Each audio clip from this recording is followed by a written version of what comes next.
So yes po, magandang gabi and welcome muli sa ating video today.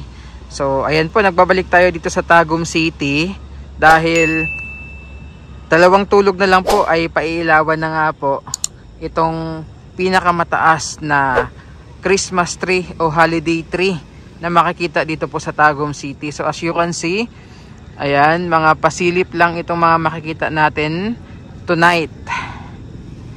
Tapos maliban dyan, syempre punong-puno po yan ng mga pailaw na makikita natin on Friday, November 24, 2023. So magkita-kits tayo kung makikita nyo doon. Papasok dito sa City Hall, napakamakulay na rin po ng mga pailaw.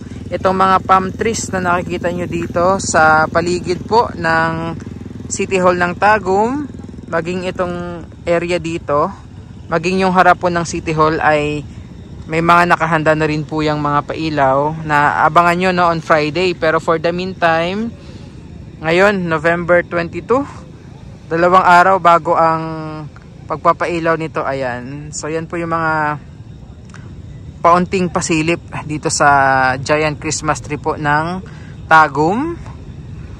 Makikita nyo, si Kuya, ganyan lang po kalaki.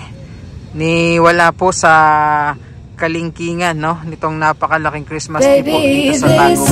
So yung pinaka-tema nila this year po ay underwater. So pakita ko sa inyo yung ilan sa mga shots na nakuha natin sa other days.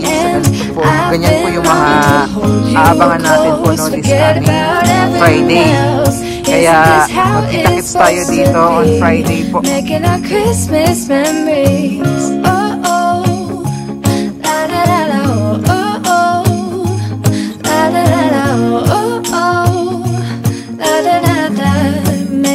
Christmas memories. I've been wrapping presents for you. I've been hanging marbles in the tree, and I've lit my house with Christmas lights. So you should come back home to me. And when we wake up in the morning, I'm gonna play those carols that you love.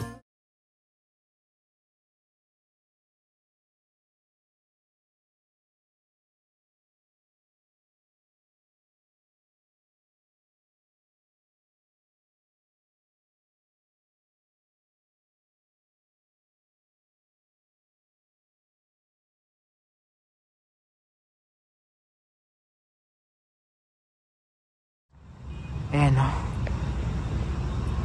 Talagang napakalaki.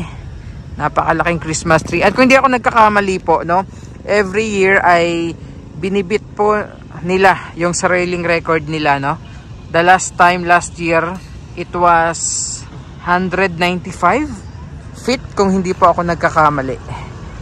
Ayan. Ayan o. Wow, grabe, napakaganda. So mga paunting pasili pa lang po ito. Tingnan nyo naman.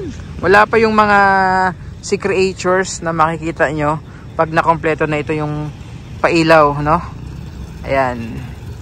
So mga pasili pa lang ito. On Friday pa natin makikita talaga yung pinaka kabuang pailaw nitong Giant Christmas Tree. Gayon din po itong paligid ng City Hall ng Tagum.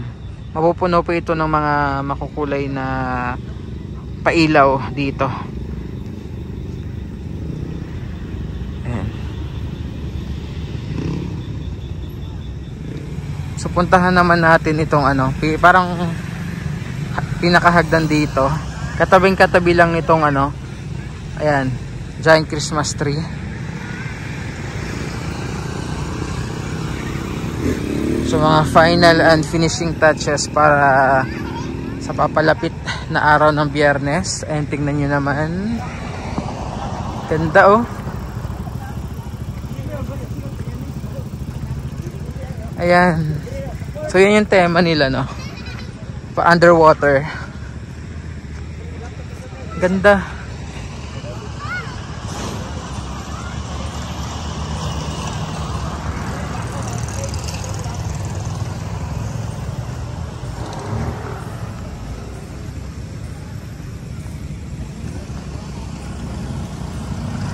Ayan, may mga surfboard din dun sa taas. So ito yung mga, again, mga pasilip lamang po sa mga abangan natin this Friday.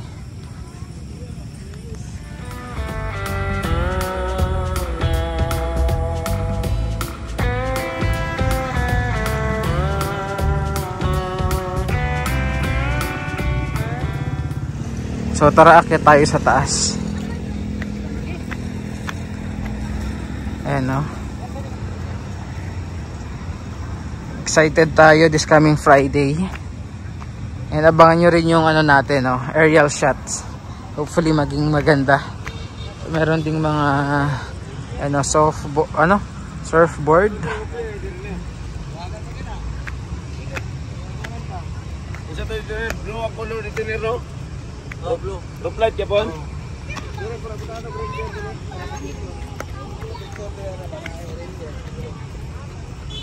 Ayan.